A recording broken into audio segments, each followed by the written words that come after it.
Hello, good evening. Welcome to Read with Chide, day 90. Thank you for sticking around with me all these many weeks and months now. We are finally getting there. This is day 90. Welcome, welcome, welcome. Tonight we are reading Judges chapters 11 and 12, as well as Luke chapter 6. So brace up. We have three chapters tonight, and again, I want to say thank you for joining me all this while. Thank you for your patience in the while that I was away. Thank you to everyone who is joining for the first time tonight. If you're just joining us, you're welcome. Yay! Please do well to hit the subscribe button so that and then click the bell icon so that you'll be notified every single time we are live. Yep, let's get right into it. Judges chapter 11, verse 1. Now Jephthah the Gileadite was a mighty man of valor, and he was the son of a harlot, and Gilead begat Jephthah. And Gilead's wife bare him sons, and his wife's sons grew up, and they thrust out Jephthah, and said unto him, Thou shalt not inherit our father's house, for thou art the son of a strange woman. Then Jephthah fled from his brethren, and dwelt in the land of Tob. Now there were gathered vain men to Jephthah, and went out with him. I wonder whether it is because Jephthah himself was vain. And it came to pass in process of time that the children of Ammon made war against Israel. And it was so that when the children of Ammon, or maybe vain means something different. Don't mind me. Verse 5. And it was so that when the children of Ammon made war against Israel, the elders of Gilead went to fetch Jephthah out of the land of Tob. And they said unto Jephthah, Come and be our captain, that we may fight with the children of Ammon.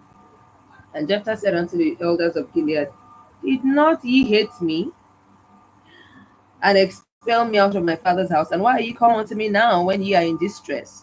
And the elders to thee, Thou mayest go with us and fight against the children of Ammon, and be our head over all the inhabitants of Gilead. And Jephthah said unto the elders of Gilead, If ye bring me home again to fight against the children of Ammon, and the Lord deliver them before me, shall I be your head? And the elders of Gilead said unto Jephthah, The Lord be witness between us. If we do not so according to thy words. Then Jephthah went to the elders of Gilead, and the people made him head and captain over them. And Jephthah uttered all his words before the Lord in Mizpeh.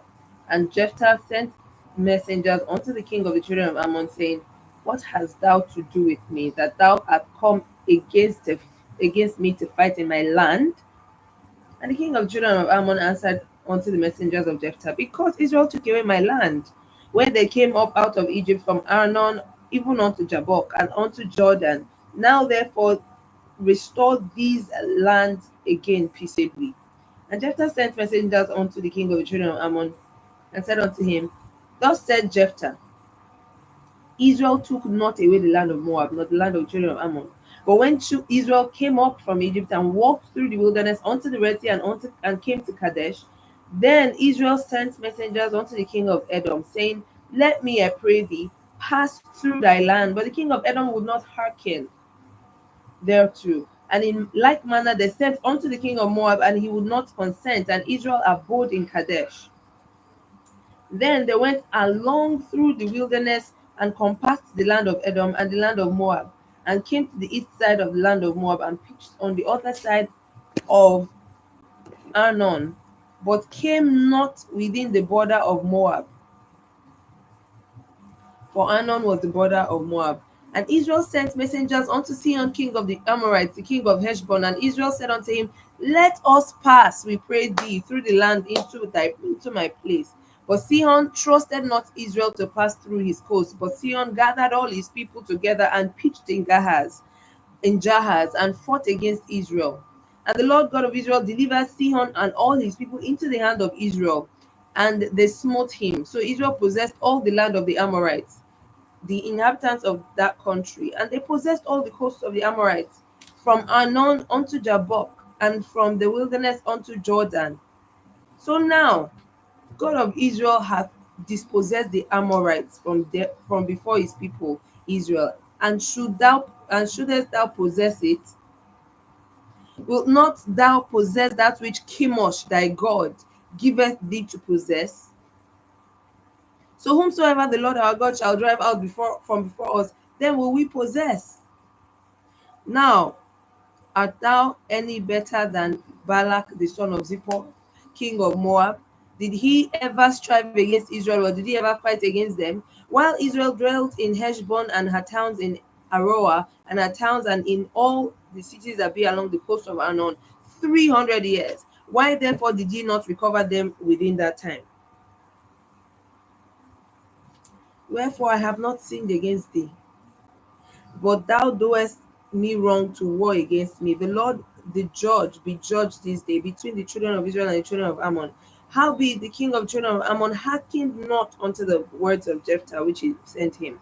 Then the Spirit of the Lord came upon Jephthah, and he passed over Gilead and Manasseh, and passed over Mizpeh of Gilead, and from Mizpeh of Gilead he passed over unto the children of Ammon. And Jephthah vowed a vow unto the Lord and said, if thou shalt without fail deliver the children of Ammon into my hands, then it shall be that whosoever cometh forth of the doors of my house to meet me, bad vow. Whosoever come out of the door of my house to meet me, when I return in peace from the children of Ammon, shall surely be the Lord's, and I will offer it up for a burnt offering. So he didn't just say I'll offer it to the Lord, he said I'll offer it up for a burnt offering. Remember, he was not considering the fact that it may be a child, a human being that will welcome him first. In which case, how do you offer a human being as a burnt offering unto God? Your God does not accept human sacrifice. So what was he going to do in that scenario? He didn't think of that. Verse 32. So Jephthah passed over unto the, anytime I read that story, I remember a story that were told while growing up. We're told a story about Olurumbi. People were, making vows. They had like a yearly thing they used to go for, and people were, coming to the gods to make to ask for things and then make a vow. And then Olurumbi came and asked for a child and then vowed that same child and said, I will give this child back to you, only for the time to come and she couldn't give the child. And the song in that story was àwọn èèyàn ń jẹ́jẹ́ ewúrẹ́ ewúrẹ́, àwọn èèyàn ń jẹ́jẹ́ àgùntàn àgùntàn bọ̀lọ̀jọ̀, Olúrónbí jẹ́jẹ́ ọmọ rẹ̀ apọ́n bí epo, Olúrónbí join join ìrókò join join. That's the story of Jephthah. Anyway, verse 32. So Jephthah passed over unto the children of Ammon to fight against them, and the Lord delivered them into his hands. And he smote them from Aroah even till thou come to Minnith, even 20 cities, and unto the plain of the vineyards with a great slaughter. Thus the children of Ammon were subdued before the children of Israel. And Jephthah came to Mizpeh unto his house, and behold, his daughter came out to meet him with timbrels and with dances, and she was his only child. And beside her he had neither son nor daughter. And it came to pass when he saw her that he rent his clothes and said, Alas, my daughter, that thou hast brought me very low, and thou art one of them that trouble me. For I have opened my mouth unto the Lord, and I cannot go back. And she said unto him, My father, if thou hast opened thy mouth unto the Lord, do to me according to that which hath proceeded out of thy mouth. For as much as the Lord hath taken vengeance for thee of thine enemies, even of the children of Ammon. And she said unto her father, Let this thing be done for me. Let me alone 2 months, that I may go up and down upon the mountains and bewail my virginity, I and my fellows. And he said, Go. And he sent her away for 2 months, and she went with her companions and bewailed her virginity upon the mountains. And it came to pass at the end of 2 months that she returned unto her father, who did with her according to his vow which he had vowed, and she knew no man, and it was a custom in Israel that the daughters of Israel went yearly to lament the daughter of Jephthah the Gileadite 4 days in a year. Chapter 12, verse 1. And the men of Ephraim gathered themselves together and went northward and said unto Jephthah, Wherefore passest thou over to fight against the children of Ammon, and did not call us to go with thee? We will burn thine house upon thee with fire. And Jephthah said unto them, I and my people were at great strife with the children of Ammon. And when I called on you, ye delivered me not out of their hands. And when I saw that ye delivered me not, I put my life in my hand and passed over against the children of Ammon. And the Lord delivered them into my hand. Wherefore then are ye come unto me this day to fight against me? Then Jephthah gathered together all the men of Gilead and fought with Ephraim. And the men of Gilead smote Ephraim, because they said, Ye Gileadites are fugitives of Ephraim among the Ephraimites and among the Manassites. And the Gileadites took the passages of Jordan before the Ephraimites, and it was so that when those Ephraimites which were escaped said, Let me go over, that the men of Gilead said unto them, Art thou an Ephraimite? If he said, Nay, then said unto him, Now say Shibboleth. And he said, Sibboleth. Ephraimites were from Ibadan, really, to be precise. Were from Oyo State. Because they could not say Shibboleth, they would say Sibboleth. And that's how they used to catch them, that they are Ephraimites, even when they want to pretend like they are not. Um, I'm just joking. In case you are not from Nigeria and you didn't catch that joke, I'm not joking. I was just joking. The people of Ileri, why are you laughing? Is it not true? The people of Oyo State Ibadan, their tongue, they find it hard to pronounce sh. So instead they say s. So it goes along with the Ephraimites. They couldn't say shibboleth, they could only say sibboleth. So even this sibboleth sounds like a Yoruba word, but yeah, I'll leave that. Verse 6. Then said they unto him, Say now Shibboleth, and he said Sibboleth, for he could not frame to pronounce it right. Then they took him and slew him at the passages of Jordan, and there fell at that time of the Ephraimites 40,002. And Jephthah judged Israel 6 years, then died Jephthah the Gileadite, and was buried in one of the cities of Gilead. And after him, Ibzan of Bethlehem judged Israel, and he had 30 sons and 30 daughters, whom he sent abroad, and took in 30 daughters from abroad for his sons. And the judges and he judged Israel 7 years, then died Ibzan and was buried at Bethlehem. Every time I read something like this in the Old Testament, that he took he married his daughters off to men from abroad, and married ladies from abroad for his sons. Anytime I read anything like that, I'm like, I see trouble coming. I smell it, because God had told them not to marry outsiders. Verse 11. And after him, Elon a Zebulonite judged Israel, and he judged Israel 10 years. And Elon the Zebulonite died and was buried in Aijalon in the country of Zebulun. And after him, Abdon the son of Hillel and the Pirathonite judged Israel. And he had 40 sons and 30 nephews, and rode on 60 and 10 ass colts, and he judged Israel 8 years. And Abdon, the son of Hillel the Pirathonite, died, and he was buried in Pirathon in the land of Ephraim, in the mount of Amalekites. Now there are two major lessons that I've picked from reading this chapter. It is one, what I just said about once Israelites are marrying people from outside country, you know that doom is coming. Number one. Number two is, if you notice, these guys were actually, and I don't know if I'll call this a lesson, just something I noticed. They were actually choosing old people to be their judges. Remember what the age, life expectancy was at this time, right? But at the time that Ibzan judged Israel, he judged Israel for only 7 years and then died. He had 30 sons, 30 daughters. He was not a 30 something year old man who died untimely. No. He grew old and died. So if he only ruled 7 years, if he only judged 7 years before he died, it tells you that they chose him at an old age. Same thing with Elon. Elon judged only 10 years. And then Abdon, it didn't say exactly how long Abdon judged.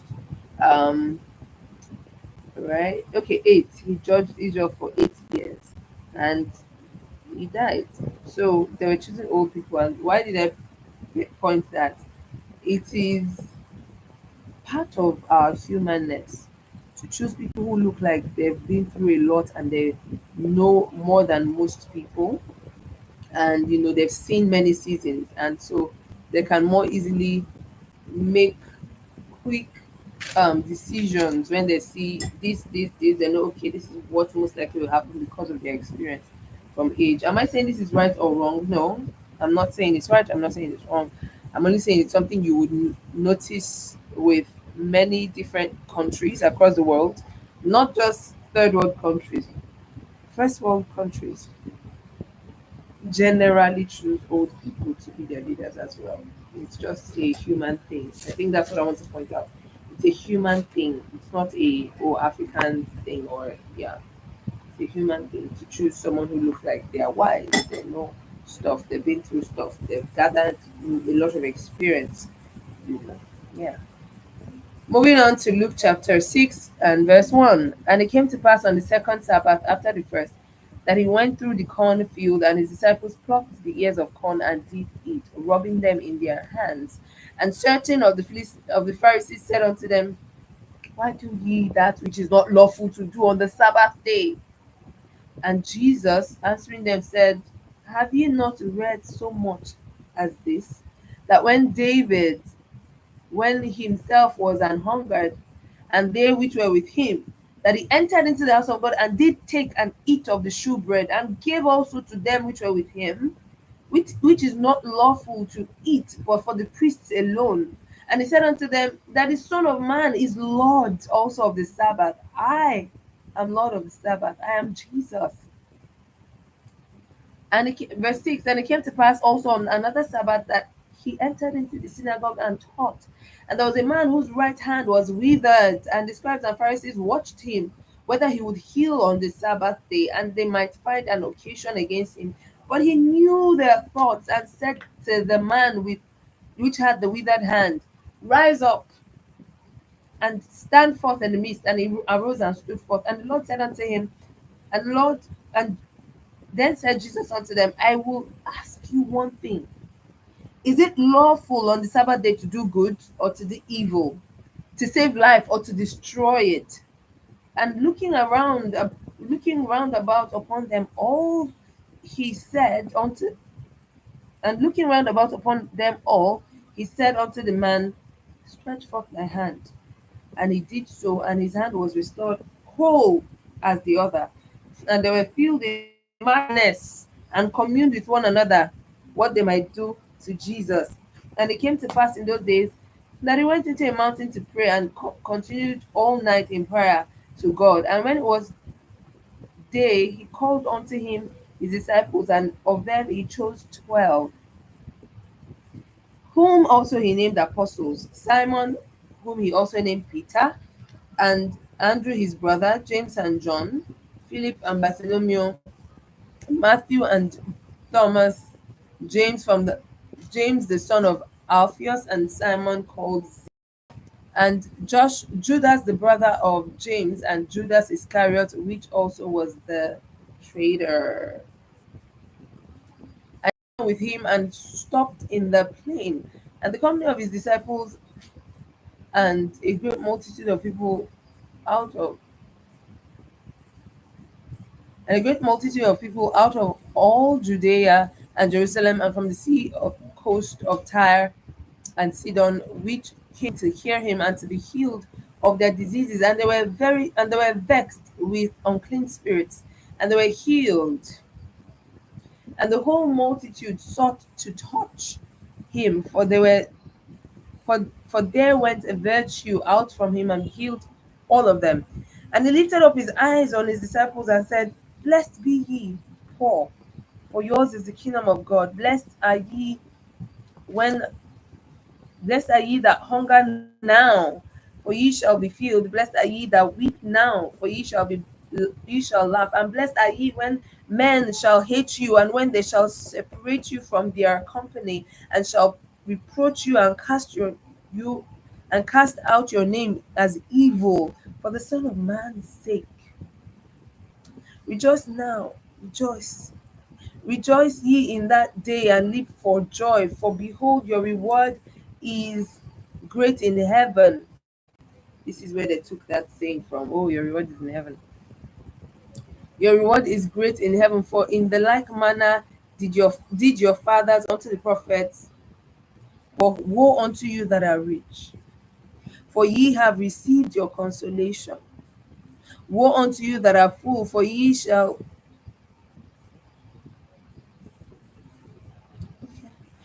woe, woe unto you that are full, for ye shall hunger. Woe unto you that laugh now, for ye shall mourn and weep. And woe unto you when all men speak well of you, for so did their fathers to the false prophets.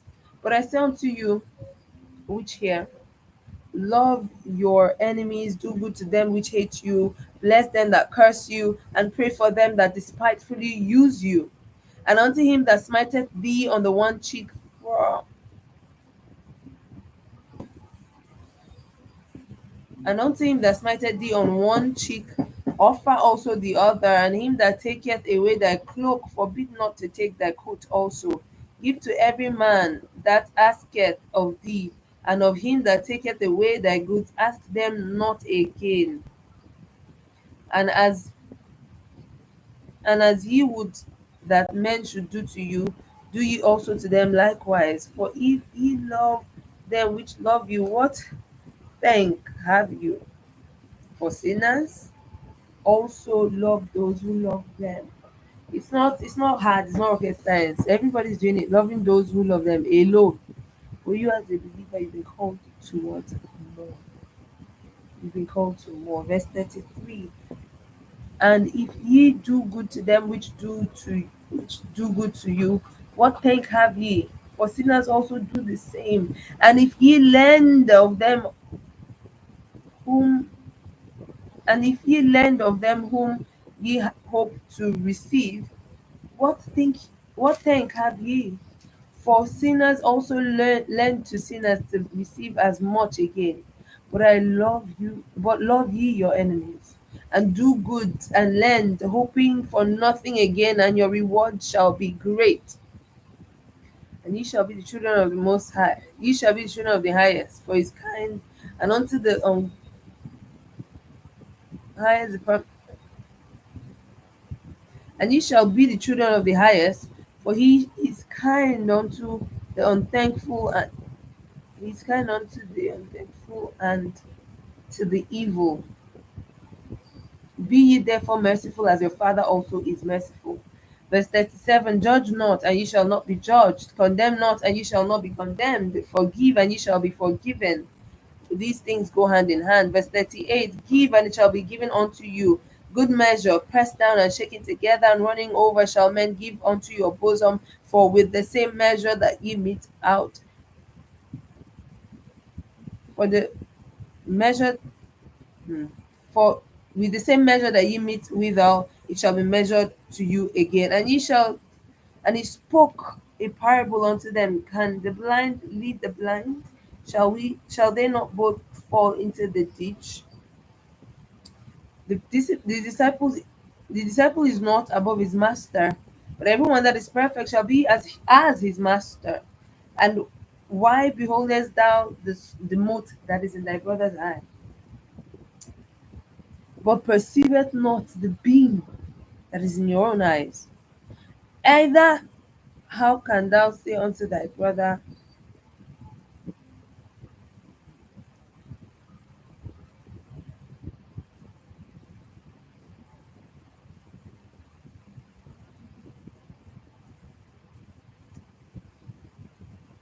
verse 40, the disciple is not above his master, but everyone that is perfect shall be as his master. 41, and why beholdest thou the mote in thy brother's eye, but perceiveth not the beam in thine own eye? Either how can thou say to thy brother, brother, let me pull out the mote that is in thine eye, when thou thyself beholdest not the beam that is in thine own eye? Thou hypocrite, can cast out first the beam in thine own eye, and then thou shalt see clearly to pull out the mote that is in thy brother's eye.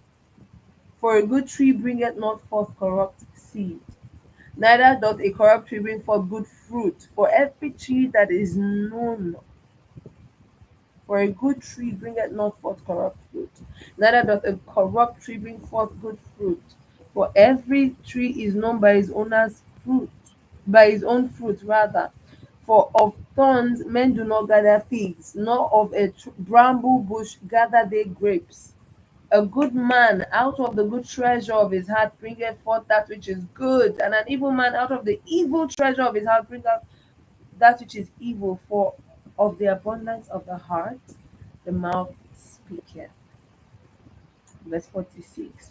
And why call ye me Lord, Lord, and do not do the things which I say? Whosoever cometh to me and heareth my sayings and doeth them, I will show you to whom he is like. He is like a man which built his an house and digged deep and laid the foundation on a rock.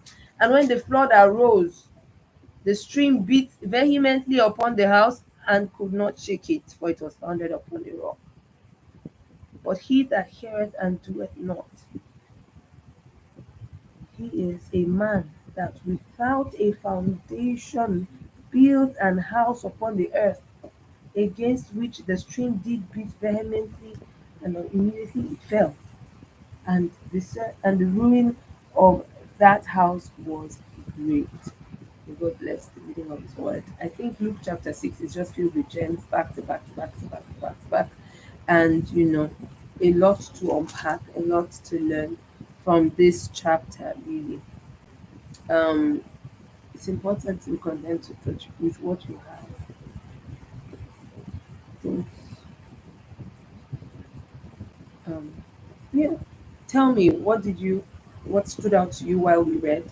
Tell me what struck you, what questions came to mind, what stood out for you, um, and what you remembered while we read, because that's one thing. This chapter was full of many of the things that we've heard, a lot and said a lot.